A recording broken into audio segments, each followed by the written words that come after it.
Okay, it's 35 years ago. It's in Kingston. I'm in the grounds of St. Lawrence College, and I've just attended a men's group. This is big time for men's groups back then. And we've been learning about sharing our feelings, asking for what we need, that kind of thing. And it's after the workshop, and I'm talking to some guys, and I'm telling them about my particular journey, that I'm on this search for enlightenment. I'd worked for 10 years in the John Howard Society in the prisons, and I'd gone through a lot of dark times, and I decided I wanted enlightenment. And also, I've always sort of felt I don't fit in, I don't quite belong. I felt maybe that might help me. So I'm telling them that I'd been away to a meditation retreat in Massachusetts at the Vipassana Meditation Retreat Center for 10 days, 3 times. I'm about to go again. And as I'm talking, this guy comes up in a wheelchair, electric wheelchair, starts moving toward me, and I look at him, and I recognize him. His name is Wayne Westfall. People in Kingston know him. I've never really met him, but he just comes up towards me, and he looks up at me and says, "Hey, could you take me with you?" I was like, whoa. He's asking for what he needs, but wow, that's a pretty big ask. And I go, oh, well, yeah. And then he tells me that, he's started to meditate and he'd really love to go on a retreat and he's never done it before. And I go, wow, what would that look like? And well, he tells me that I'd have to be his caregiver because it would just be the two of us that would go along and I would have to come and learn what that meant. And I said, okay, Wayne, I'll think about it. And he gave me his number and it went away and I realized, seeking enlightenment is kind of lonely, and maybe it'd be good to have a buddy. And maybe the universe is providing Wayne. He seems like a pretty cool guy, not really needy, although he, obviously he is needy because of his disability. But so I call him up and say, yeah, I'm in. So I go over there and he shows me what I need to know, help him get up in the morning, help him go in the washroom with his food, meds, emptying his urine bag. That's a big thing that has to be done. So I learn all those things and we drive to Massachusetts. And I get there and they've never had somebody with a disability in a wheelchair before. So they put us in a cabin and they give me what I need to make a ramp. And I don't know the angle it's supposed to be. So it's way too steep. So 4 o'clock the next morning, we get up, and instead of backing up, I'm going forward. And I almost launched Wayne into space. And he goes, whoa, that was a little too intense. And anyway, we meditate for 10 days in silence. And it's a big room like this. And we meditate together, and there's a woman just over here. And my God, she is just so gorgeous. And we both notice her, and we can tell all the other men notice her too, as she sits down every day. And it's supposed to be silent, but at night, Wayne and I talk, because there's logistics, right? And we talk a little bit about the woman, and he says, you noticed her? I said, oh, yeah. And Wayne says, God was really showing off when he put her together. And anyway, we did our 10 days of meditation. And at the end, we broke the silence, and I met her, and I talked to her, and her name was Beatrice, and she was lovely. And I went to Wayne, and I said, Wayne, I talked to her. Her name's Beatrice, and she's quite fond of us. She was watching us, and she, because everybody meditates, they're all alone, but we were together. And Wayne said, yeah, that's cool. But I said, but she's married. And then Wayne said, that's good, because I think competition would affect our friendship. And, we did become good friends. We left there, I went back to Kingston, and I started to get up early in the morning, and I'd go and meditate with Wayne. I was kind of like a helper some days with him. He was kind of particular about things. Like, he'd say he wanted his collar a certain way, and if he wanted something in the microwave, it would always change. He'd say, put it in for 1:32.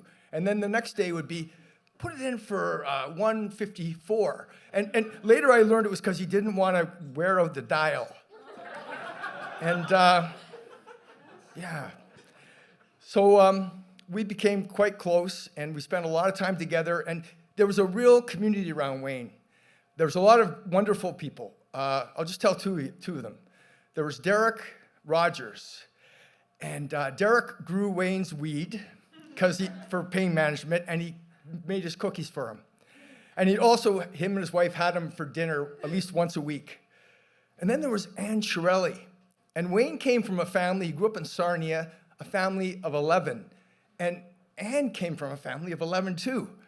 And she was a psychiatric nurse, and it was kind of like if you can think soulmates being brothers and sisters. That's what they were like. They just loved each other so much.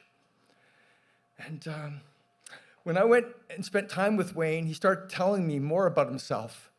He told me about how he became paralyzed. He was quadriplegic.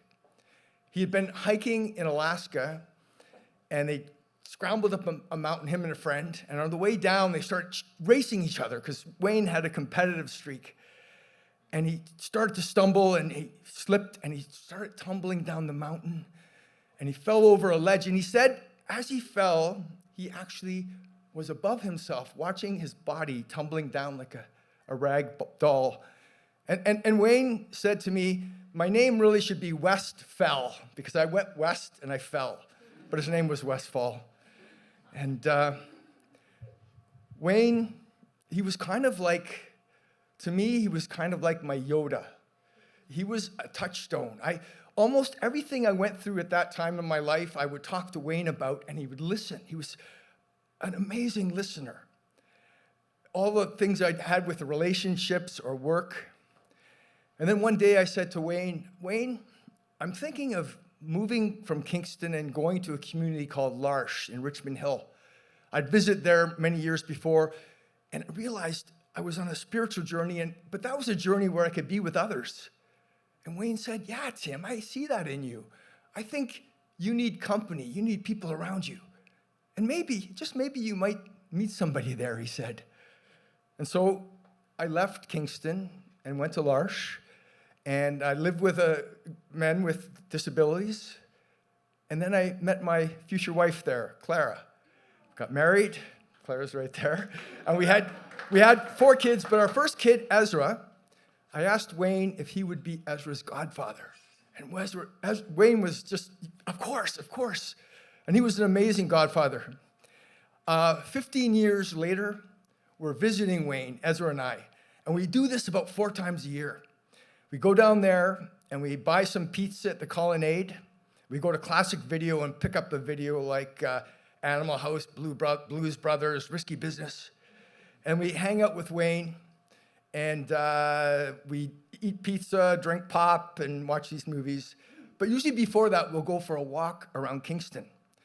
And when I say walk, Wayne is in an electric wheelchair, and he can really move. We have to kind of walk fast to keep up with him. And everywhere he goes, people are saying, hey, Wayne, how you doing, Wayne? And hey, Wayne, what's happening? And it's like the mayor of Kingston. We're walking around with the mayor of Kingston.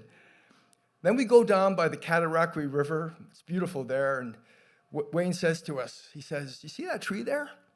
He said, when my time comes, when it's time for me to leave this earth, that's where I want to be buried, because the view is beautiful. See, that's where the boats, the rowers go up and down the river, and the sun rises over there. And I'm listening to that, and I'm watching Ezra, and I'm just so grateful that Ezra has this role model, just the way Wayne is, so vulnerable and honest. It's beautiful. Well, it's October of 2019. And I'm living in Newmarket, and Wayne and I are communicating mostly by phone. And he calls me up and says to me, Tim, why didn't you respond to my last email? And I say, what email are you talking about, Wayne? He said, I wrote you an email, and I was talking about all the struggles I've been having, because I'd heard about some of those. He'd been in the hospital with different infections, and it was really hard. And he said, I've applied for medically assisted death, and I've talked to my friends here, and it's going to happen, Tim. It's already planned. It's going to happen in January, but I want one more Christmas. And my gut drops, and I just feel so terrible that I missed that email, and I apologize, but I don't want to bargain with him because I know how hard things have been for him. And then he says, I'd really like you to come and see me over the holidays before I'm going to have one more Christmas. Come with Clara and Ezra, and there'll be others coming as well. So we go there in just after Christmas, and Anne, his great friend Anne, is there, and she's kind of managing things, like making sure that Wayne isn't too tired and people aren't spending too much time. And so she says to the three of us, she says, you can go see him now. So we walk around into his bedroom, and Wayne is actually on the telephone at this moment, and he's talking to, he says, to his barber. He says, hey, you know what? I got a really special event coming up, and I want to get a really good haircut for it. And then he puts the phone down, and then he says, hey, guys, come here. And so we come over to talk to him, and he asks, Ezra, any girls, Ezra? And no. Ezra's 18 and no girls yet. Ezra doesn't tell Wayne that he's going to apply to Queen's. And one of the reasons he wants to go there, because he wants to be close to Wayne, and now he's finding out that Wayne is going to be leaving. And Wayne says to Ezra, I've got a box of coins I want to give to you. You can use it however you need to use it. And then he tells us what's going to happen the last day. He said, I've got a lot of friends. They're going to be there. There's a friend who's going to play the harp. And actually, she came and practiced the other day, and I was napping, and I woke up, and I looked at her and I said, am I an angel already? and Wayne says to us, he says, I kind of feel like the Israelites. You know how they moved through they were in the desert for 40 years before they reached the promised land. I've been paralyzed for 40 years, and I'm ready to go to the promised land, he said. And he said, it's going to happen, because if I don't, I'll be a naked beggar, because I've given everything away, he said. And we listened to Wayne, and we all realized this was the last time we were going to see Wayne alive. I felt really sad. Ezra was crying. But as we left there was so much peace with Anne and Wayne. And I've had times in my life when I've struggled, and I thought maybe it'd be easier just not to wake up. And this doesn't feel like that. This feels like Wayne is making a positive choice, because his life is so hard right now. He can't go outside, and he doesn't have much time left, and there'll be a community around him. So I leave, and I've got the date written in my calendar, January the 12th. The day before, back at home, I just watch football. I don't want to think about it.